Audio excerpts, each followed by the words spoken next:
Rick Ross walking out of an interview mid-show might have seemed random at first, but when DC Young Fly finally spoke on it, the whole situation hit different. This wasn't just a scheduling conflict. This was about respect. DC wasn't some clout-chasing rookie trying to bait Ross into drama. He showed up for Ross, free of charge, no strings, no pressure. He came to support, but what Ross did, that cut deeper than just stepping out of a podcast. The way DC told it, Ross didn't just walk out, he vanished. And not long after, Ross popped up on a completely different podcast, sat down for nearly 2 hours, answering questions even DC wouldn't have dared to ask. That's when the temperature changed. See, DC kept it quiet for a long time. He didn't throw dirt, didn't post slick captions, but when he finally addressed it, you could hear that mix of hurt and disappointment in his voice. Ross didn't just leave the room, he left his people hanging. He went and gave that energy, that time, that honesty to folks who wouldn't have had his back the way DC's crew would. And when the topic of Ross being a correctional officer came up on that other show, he answered it like it was no big deal. But that's the exact kind of question DC and his crew would have skipped out of respect. That's what made it sting, and that moment set off a ripple effect. Because people weren't just looking at Ross sideways for walking out, they started asking what he might have been running from. Especially once DC let it slip that he had proof, not just receipts, but blurred footage. A clip that didn't show much at first, just people in white, foam flying in the air, everyone moving a little too carefully. But if you looked closer, the NDAs, the all-white dress code, the no-phone policy, it started feeling less like a party and more like a ritual. Now the crazy part? That party footage came out just after Ross himself promoted another upcoming bash, August 2nd, pool party at the Promised Land estate. Ross even name-dropped DC Young Fly in the promo, saying he was gonna DM him to host. But DC never said he was coming. In fact, DC was already airing out the first party, posting that blurred footage like a warning. And if you've been keeping up with the wave of accusations around celebrity pool parties, especially the ones tied to Diddy, then you already know why that footage hit like it did. Because it's not just about Ross showing up in soap suds next to Diddy. It's about patterns. It's about rituals. It's about all those NDAs and missing timestamps and rumors that just won't die. The internet's been on fire since the Diddy freak-off allegations. Nothing is seen as innocent anymore. Every pool party, every late-night gathering, every blurry clip becomes evidence. And Ross, he's smack in the middle of it. Between the lemon pepper excuses and the dodging, people started piecing together a bigger picture. That's when folks pulled out the 85 South show receipts. The episode Ross walked out on, it still pulled millions of views.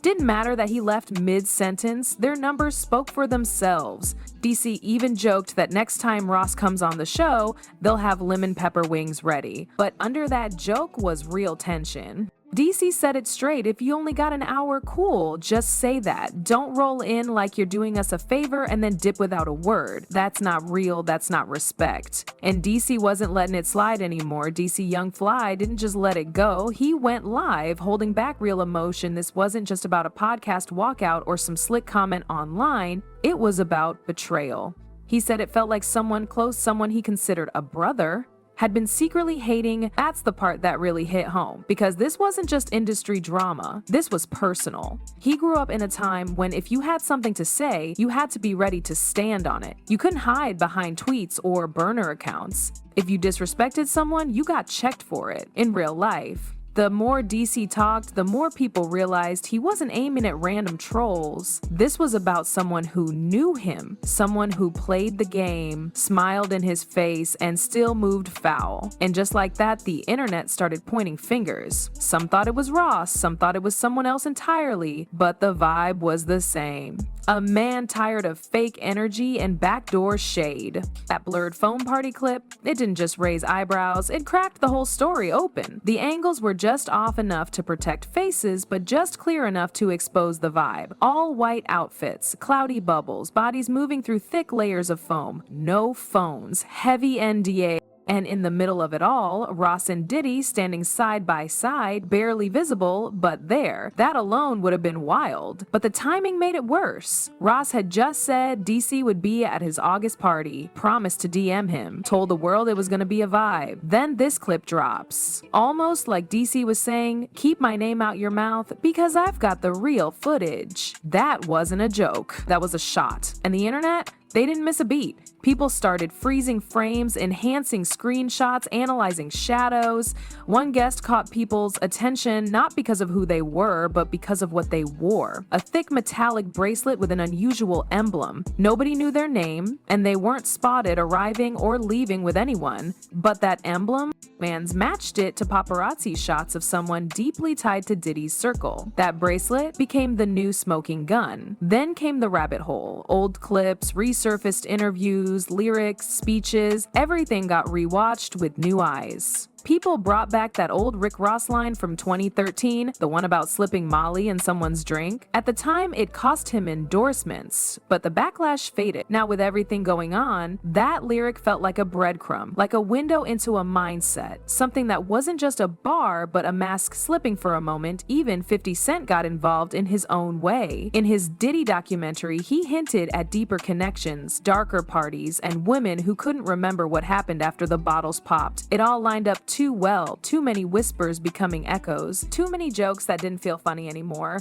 And then came the wildest part, a name most people had forgotten, Jonathan O.D. Back in 2018, this man opened fire at Trump National Doral. Everyone called him a madman. He ranted about being Diddy's prisoner, about rituals, about Ross being involved. At the time, it was treated like lunacy. But suddenly, his old footage didn't seem so crazy. His wild claims started connecting to real lawsuits, real NDAs, real footage. He spoke of secret tapes. Cassie, Diddy, Ross. He mentioned mind control, satanic rituals, even Bohemian Grove. He talked about being used, infected, discarded.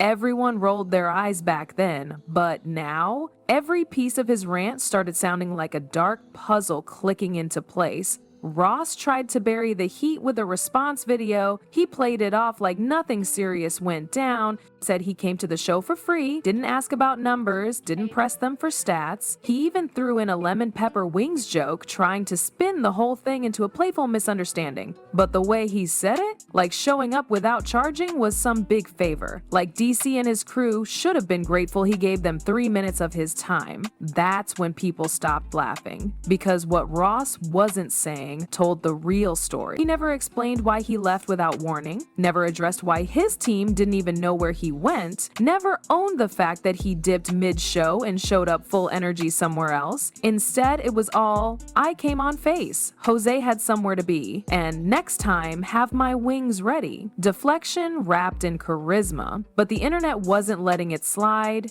And neither was DC.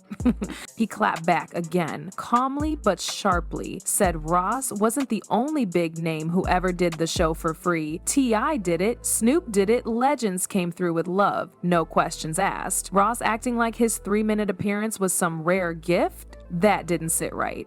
DC made it clear it wasn't about the money, it was about the principle. What made it worse was the legal pressure that followed. Out of nowhere, creators who even mentioned the clip started getting hit. Not full takedowns, but soft threats. Emails with fancy wording, defamatory, mischaracterization, violation of privacy. But the weird part? None of them denied what actually happened. They never said Ross wasn't there. They never said the clip was fake, just vague legal chatter designed to scare people into silence. Meanwhile, DC stood tall. He didn't delete, he didn't fold, and his people stood with him. Because while the blogs loved the drama, his real audience knew the difference between clout-chasing and calling out foul behavior. They knew this wasn't about one walkout, it was about something deeper, it was about patterns. People started revisiting Ross and Diddy's old interactions. That goofy clip of them covered in foam, washing cars, laughing.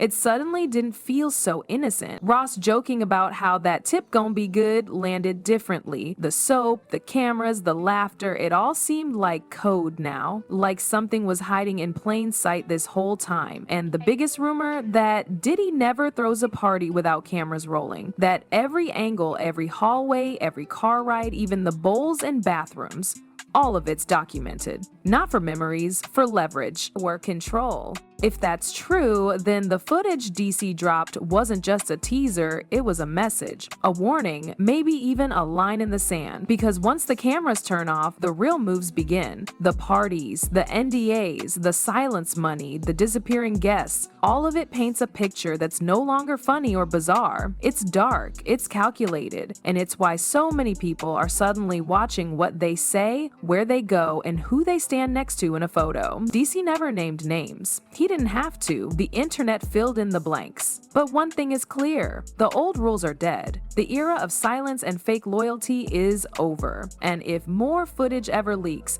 if that longer cut of the party ever drops, it won't just be about Roz or Diddy. It will be about the whole system they tried to keep hidden under bubbles and champagne, and that's when the real fallout begins.